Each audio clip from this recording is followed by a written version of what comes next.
Hello friends, welcome to students page. आज के इस वीडियो में प्रीपोजिशंस के बारे में जानेंगे, सो वीडियो को लास्ट तक जरूर देखिएगा।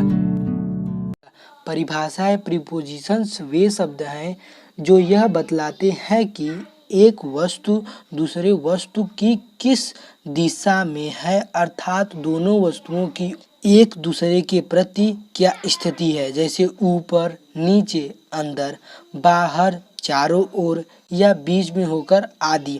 प्रीपोजिशन का अर्थ है प्रीपोजिशन, पहले वाले स्थान पर।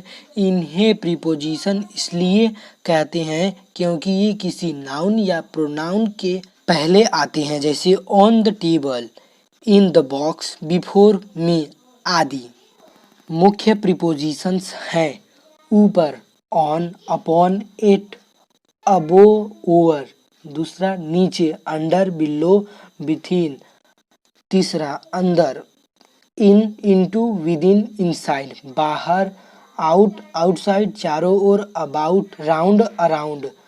बीच में होकर, थ्रोट, पीछे, बिहाइंड, आफ्टर, आगे, बिफोर, इन फ्रंट ऑफ, अन्य, of, from, to, by, with, for, since आदि। प्रीपोजिशन भरने के नियम। लुक के बाद एट आता है, जैसे look at the black board, what are you looking at block. दूसरा है लॉफ के बाद एट आता है, जैसे I don't laugh at the beggar. तीसरा विथ का प्रयोग, जब किसी वस्तु की सहायता से किसी काम किया जाता है तो वहाँ विथ लगता है, जैसे he wrote the letter with a pen. चौथा है बाई का प्रयोग। पहला, जब किसी व्यक्ति के द्वारा कोई काम किया जाता है तो उस व्यक्ति के लिए बाई आता है, जैसे this letter was written by Mohan, Taj Mahal was build by Shah Jahan. B है सवारी द्वारा यात्रा करने के लिए बाई आता है, जैसे by the bus, by the train.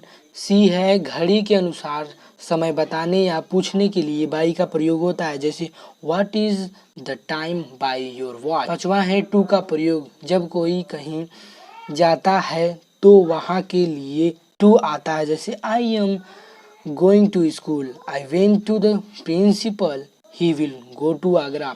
छठवां है फ्रॉम, जब कहीं से आया जाता है तो वहाँ पर फ्रॉम आता है, जैसे I am coming from house, we get light from the सन।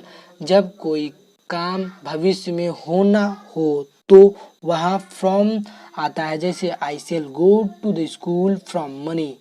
सातवां है सिंस, जब किसी काम के लिए कोई होने का निश्चित बिंदु फिक्स टाइम बताया जाता है तो सिंस आता है, जैसे the child has been sleeping since evening, they have been playing since 4 o'clock।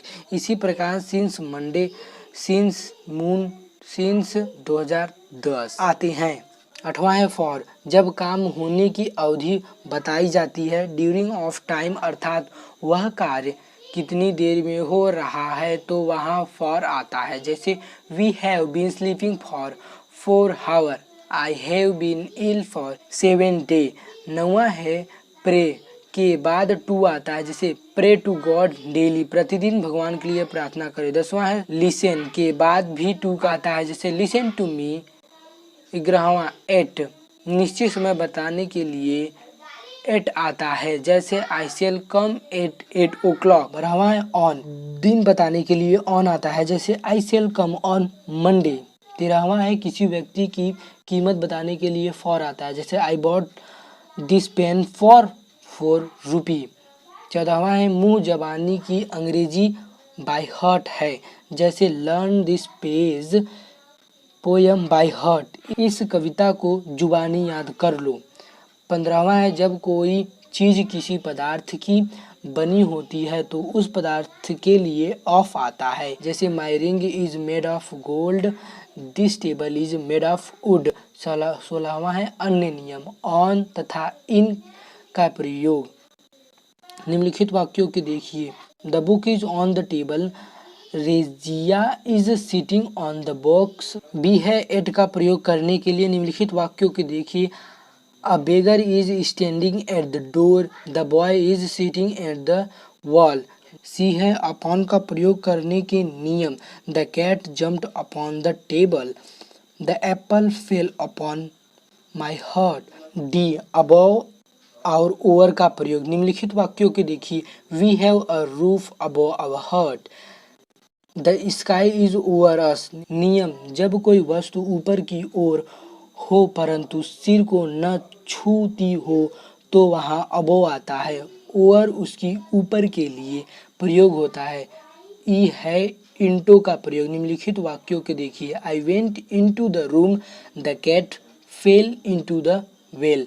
नियम, जब कोई वस्तु किसी के अंदर हो और स्थित हो तो वहाँ इन आता है, किंतु जब उसका बाहर से अंदर की ओर जाना पाया जाए अर्थात वहाँ गति पाई जाए तो वहाँ इंटू लगता है। इन तथा ऑन के अन्य प्रयोग। निम्नलिखित वाक्यों के देखिए। मैं रविवार को वहाँ गया था। I went there on Sunday. तुम ठीक समय पर आ गए। You are in time. नियम, समय सूचक शब्द जैसे मॉर्निंग, इवनिंग, ऋतु सूचक जैसे समर, विंटर, अवधि सूचक जैसे एक घंटे में, एक हफ्ते में, एक साल में आदि के लिए इन आता है। जी है आफ्टर का प्रयोग। निम्नलिखित वाक्यों को देखिए। The dog rain after the chief. नियम पहला, जब कोई वस्तु किसी के पीछे चल रहा है तो वहाँ आफ्टर आता है। जैसे वाक्य पहले। निम्नलिखित नियम 2, किसी वस्तु की समाप्ति का भाव दिखाने के लिए आफ्टर आता है। एच बिफोर तथा इन फ्रंट ऑफ का प्रयोग। निम्नलिखित वाक्यों के देखिए। I reach the school after 7 o'clock। आई है बिहाइंड का प्रयोग। निम्नलिखित वाक्यों के देखिए। My house is behind the post office. नियम, जब कोई वस्तु किसी अन्य वस्तु के पीछे हो और स्थित हो तो वहाँ बिहाइंड आता है और चल रही हो तो आफ्टर आता है। जे है टू और फ्रॉम का प्रयोग। निम्नलिखित वाक्यों को देखिए। I am going to school. नियम, कहीं जाने के अर्थ में टू और कहीं आने के लिए फ्रॉम आता है। के है बिटवीन और अमंग का प्रयोग। निम्नलिखित वाक्यों के देखिए। Akhilesh is sitting between Hari and Govind. आपने देखा कि बिटवीन का प्रयोग दो वस्तुओं या व्यक्तियों के लिए तथा अमंग का प्रयोग दो से अधिक के बीच के लिए आता है। Some most important preposition of and their use. Of का प्रयोग। पहला है ऑब्जेक्टिव के साथ ऑफ का प्रयोग। अफ्रोड ऑफ, भयभीत। I am not afraid of you. दूसरा है proud of, he is proud of his wealth. B है वर्ब के लिए ऑफ का प्रयोग। Die of, he died of cholera. Boast of, she always boast of the wealth. तीसरा है had of, this book can be had of mister Krishna book depot. To का प्रयोग। ए है नाउन के साथ टू का प्रयोग। Reply to, you did not send any reply to my letter. B है एब्जेक्टिव के साथ टू का प्रयोग। दूसरा है oblige to. Oblige to, I am oblige to you for your kindness. तीसरा है obedient to, you must be obedient to your elder. C है वर्ब के साथ टू का प्रयोग। Listen to, pray to, agree to, belong to, invite to. एड का प्रयोग। पहला है एब्जेक्टिव के साथ एड का प्रयोग। पहला है good at, she is good at English. B है वर्ब के साथ एट का प्रयोग। Arrived at, the train has arrived at the station. दूसरा है नॉट एट द डोर। तीसरा है laugh at, don't laugh at others. चौथा है look at the black board. With का प्रयोग। एब्जेक्टिव के साथ विथ का प्रयोग। Angry with, the teacher is angry with you. On का प्रयोग। वर्ब के साथ ऑन का प्रयोग। Congratulate on, he congratulated on his success. So इस वीडियो के माध्यम से हम लोग प्रीपोजिशन के बारे में जाने हैं। सो प्लीज़ चैनल को सब्सक्राइब कीजिएगा और लाइक ज़रूर दीजिएगा। Thanks for watching.